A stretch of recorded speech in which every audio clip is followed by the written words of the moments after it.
बोल की दुनिया में एक बड़ी ज़बरदस्त किस्म की खबर है कि बोल न्यूज़ की एंकर और मारूफ वकील रमला बेग दुनिया भर में पाकिस्तान का चेहरा बन गई हैं। रमला बेग ने inspiring women of the year 2023 award अपने नाम कर लिया है। रमला बेग लीगल इनोवेशन, इंसानी हुकूक, पिछड़े हुए तबकात को मजबूत बनाने के लिए सरगर्म हैं। बिल्कुल, बर्कले ग्लोबल सोसाइटी रमला बेग की खिदमात की मोतरफ है और उन्हें इस बड़े एजाज से नवाजा गया है। और आज इसी पर बात करने के लिए, इस अचीवमेंट को सेलिब्रेट करने के लिए हमारे साथ रमला मौजूद हैं, जो कि inspiring women of the year 2023 का अवार्ड अपने नाम कर चुकी हैं। तो many congratulations Ramla and thank you so much for your time. अब कैसा महसूस हो रहा है? आई एम एक्चुअली मतलब बहुत अच्छा लग रहा है कि काफी रिकग्नाइज किया जा रहा है इस चीज को। जब मुझे अवार्ड मिला था तो मुझे रियलाइज हुआ था कि हम काफी वुमेन जो ह्यूमन राइट्स के लिए काम करती हैं, बहुत कम पाकिस्तान में उनको रिकग्नाइज करते हैं। जब मैं वापस आई तो जब इस बात का पता लगा लोगों को, तो फिर जब मैंने देखना शुरू किया कि नहीं, हम लोग वाकई में अपने लोगों को भी हम एब्सोल्युटली रिकग्नाइज करते हैं, और मैं काफी ओवरवेल्म्ड हूँ रिस्पॉन्स से। अच्छा, रमला मैं चाहूँगा आप थोड़ा हमारे देखने वालों को, नाज़रीन जो है वो मैसिव लेवल पर इस वक्त शो देख रहे होते हैं, ये क्या अवार्ड है और आपकी अचीवमेंट क्या थी जिसको रिकग्नाइज किया गया और फिर आपको ये अवार्ड दिया गया? ये अवार्ड बेसिकली इन तीनों सोसाइटीज ने, ऑर्गेनाइजेशंस ने एक शुरू किया था, जिसमें एक तो फ्रेंच ऑर्गेनाइजेशन है फ्रांस अमेरिकस के नाम से, एक बर्कली ग्लोबल सोसाइटी है जो एक ग्लोबल ऑर्गेनाइजेशन है, और एक ब्राजीलियन ऑर्गेनाइजेशन है मुजेres इंस्पिराdoras के नाम से। तो इन तीनों ने एक इंस्पायरिंग वुमेन का एक अवार्ड सॉर्ट ऑफ कॉन्सेप्ट किया था शुरू, जिसमें not only do they look at a woman's professional achievements, but also just overall generally आप कितना सोसाइटी में कंट्रीब्यूट कर रहे हो, आप कितना इंस्पायर कर रहे हो लोगों को। तो उन्होंने देखा कि overall in the last couple of years मैंने पाकिस्तान में लीगल अवेयरनेस के लिए काम किया है, मैंने एडवाइजरी की है to the provincial government and the federal government on the kind of laws that they should make.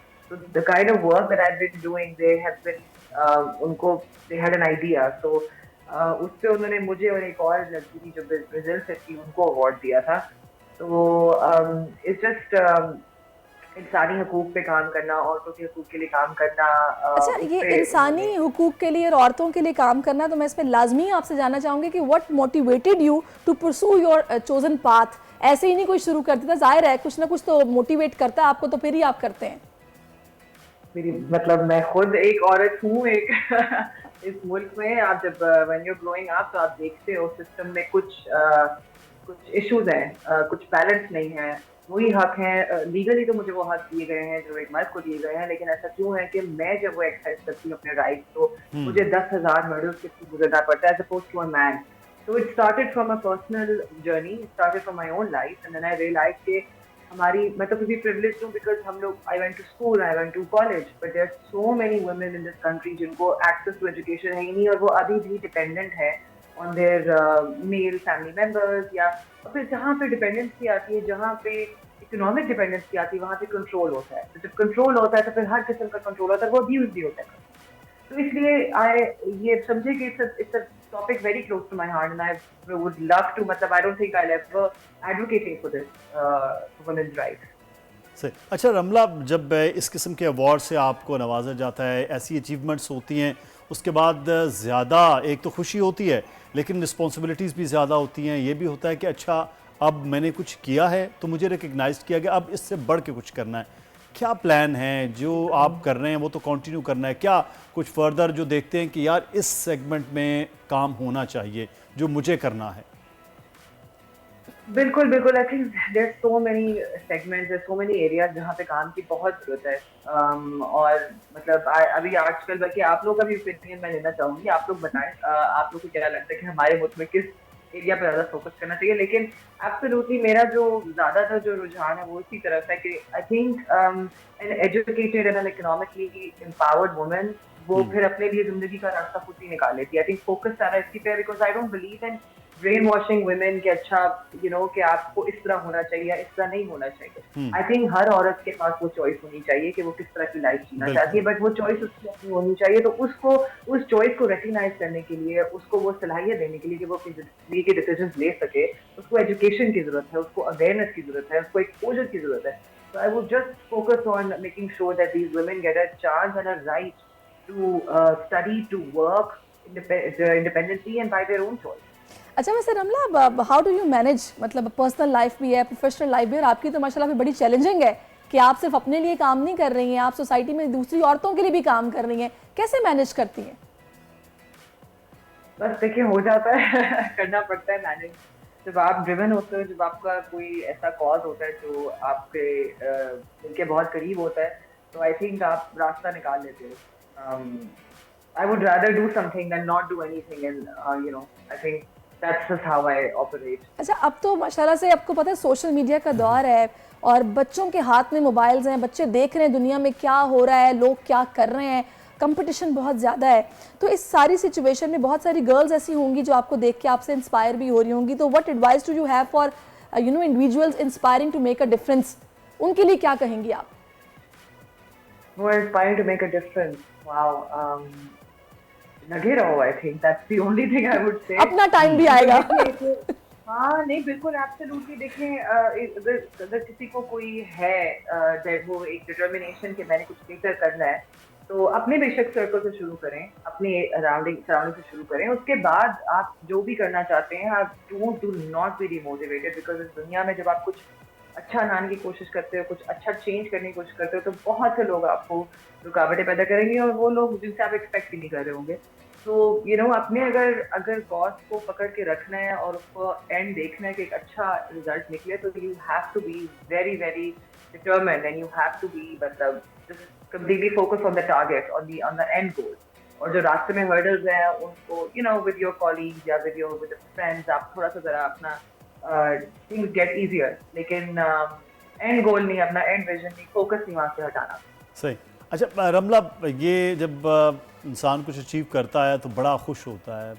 अब आपकी अचीवमेंट है पाकिस्तान, पाकिस्तानी रमला बेग, ये एक वर्ड होता है और बड़ा अच्छा भी लगता है अपने उस वक्त कंट्री को रिप्रेजेंट करना, पाकिस्तान के चेहरा बनना। ये कितनी खुशी है, और इसके साथ साथ इस खुशी में मुझे ये भी बताइए कि जो आपके दोनों साथी हैं, निज़ामी भी और जो अली है, दोनों उन्होंने फिर क्या कुछ सेलिब्रेट किया है, कोई खास पार्टी वार्टी आपके लिए रखी हुई है यार, इतनी बड़ी कामयाबी? या फिर वो एक रमला मेरे जहन में बात आ गई, वो कहते हैं कि दोस्त जो है वो फेल हो जाए तो बुरा लगता है, और अगर दोस्त फर्स्ट आ जाए तो बहुत बुरा लगता है। तो आपके साथ क्या हुआ? उन्होंने कुछ किया नहीं, आप उनको बोले। मैं तो ये बोल रहा हूँ, इसीलिए मैंने तो बातों बातों में बोल भी दिया ना। अच्छा रमला, चलें जी, वो पार्टी आप हमारी तरफ से लीजिएगा, इंशाल्लाह कराची चक्कर लगे ना तो फिर हमारी तरफ से पार्टी होगी। हम लाहौर जाएंगे तो फिर मिठाई खाएंगे। हाँ, मिठाई खाएंगे। अच्छा रमला, मुझे बिल्कुल आइए प्लीज। अच्छा, अब चूंकि माशाल्लाह से आपको ये अवार्ड मिल गया है और माशाल्लाह से रिकग्निशन मिल गई है, तो अब करंटली आपके जहन में क्या वो इनिशिएटिव्स हैं या कॉजेज हैं जिनको लेके आप बहुत पैशनेट हैं कि आपने फौरी इस पर काम करना है? अच्छा, आई थिंक मैंने पहले भी ये हाईलाइट किया था। I think education of young girls is extremely important. और मुझ मेरी, क्योंकि मैं वैसे नहीं कह रही, ये स्टेटमेंट आप ऐसे नहीं बोलते क्योंकि just because you read it somewhere, ये आपकी अपनी एक्सपीरियंस से आपको रियलाइज होता है कि when you are growing up as a woman, as a girl in this society, how education help you realise your own inner मतलब चॉइस। मजे की बात ये कि हमारे पास ये हक है, कानूनी हक है, लेकिन हमें पता ही नहीं होता कि हम ये एक्सरसाइज कर सकते हैं, हमें पता ही नहीं होता कि हम कुछ हम सवाल उठा सकते हैं या हम अपनी मर्जी कर सकते हैं। ये चीज़ें हमें नहीं क्लियर पता होती। And I think Aahista Aahista जब एक औरत एजुकेशन के थ्रू प्रोसेस थ्रू गुजरती है तो उसको रियलाइज होता है कि एडवोकेसी भी रियलाइज होती है कि अच्छा ठीक है, अगर मैंने अपना फ्रीडम या अपनी चॉइस एक्सरसाइज करनी है तो मैंने उसको किस तरह अपने इर्द गिर्द के लोगों को अंडरस्टैंड करवाना है कि मैं क्यों कर रही हूँ।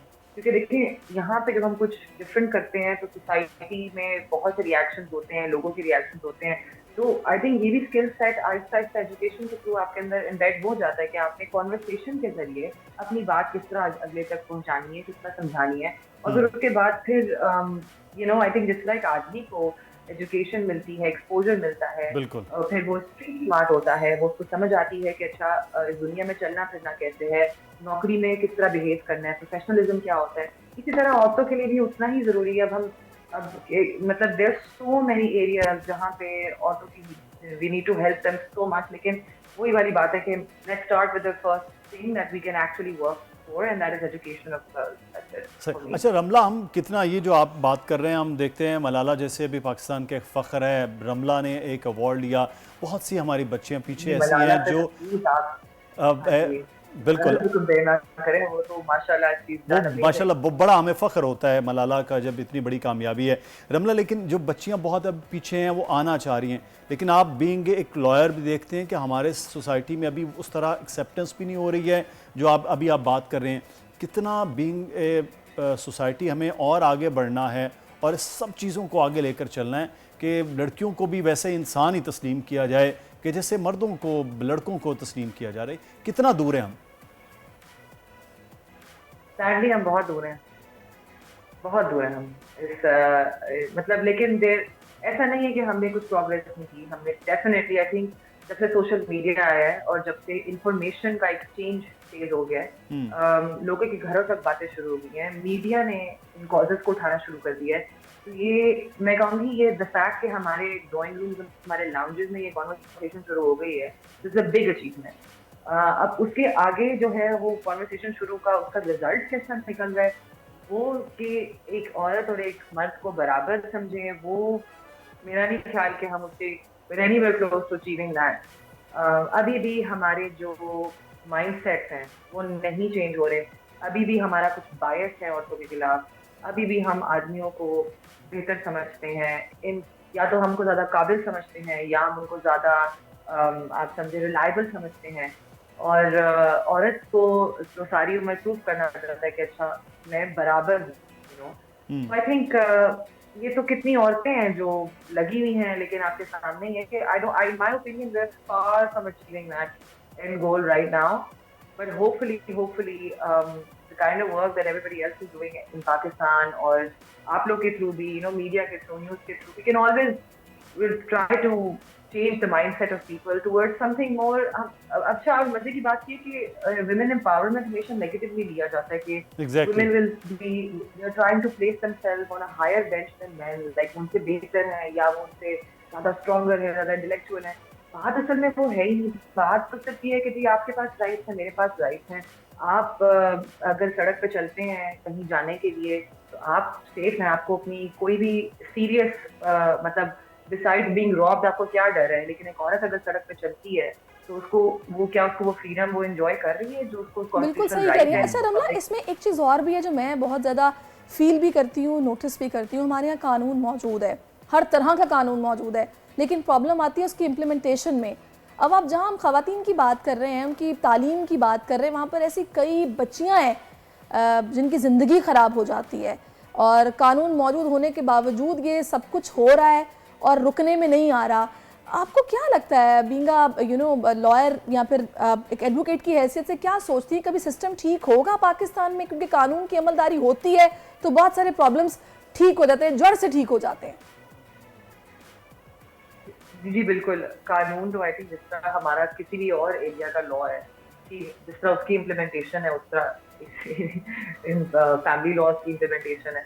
लेकिन ये हमारा कल्चरल इशू है, ये कानूनी इशू तो है ही है, लेकिन कल्चरल इशू ज्यादा है। हमारा माइंड सेट लोगों का, हमारी फैमिली सिस्टम स्ट्रक्चर ऐसा है, हमारा बिल्कुल मैं तो यही कहूँगी। और मतलब it's not, I wouldn't say कि ये एक when I say it's a misogynistic society, मेरा कहने का ये मतलब नहीं है कि जी सब आदमी ऐसे, हमारी औरतें ऐसी, हमारी औरतें ऐसी हैं जो अपनी ही बेटियों को एजुकेशन नहीं दिलवाती या उनको आगे बढ़ने नहीं देती, या वो मे बी उनका फियर होता है, they're not comfortable, but in any case ये कल्चरल इशू है। और आई थिंक ये through conversation, through mass campaigns and awareness ये नहीं चेंज हो सकता।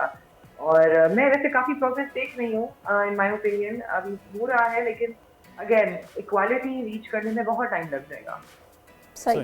तो ये अभी वक्त है, बहुत वक्त बाकी है कि, लेकिन ये है कि जो चेंज हुआ है कम से कम वो है कि जो रमला ने बड़ी अच्छी बात की कि अब लाउंज में बैठ के डिस्कशन होती है, सोशल मीडिया और मीडिया के थ्रू अब बात हो रही होती है कि बच्चे हों या बच्ची हों, वो इक्वली उनको ट्रीट किया जाता है। लेकिन अभी भी बहरहाल बहुत ज़्यादा वक्त है। Thank you so much Ramla and once again और इसी तरह जनाब आप पाकिस्तान का नाम रोशन करती रहें और हम सभी के लिए बाइस फख्र बनी रहें।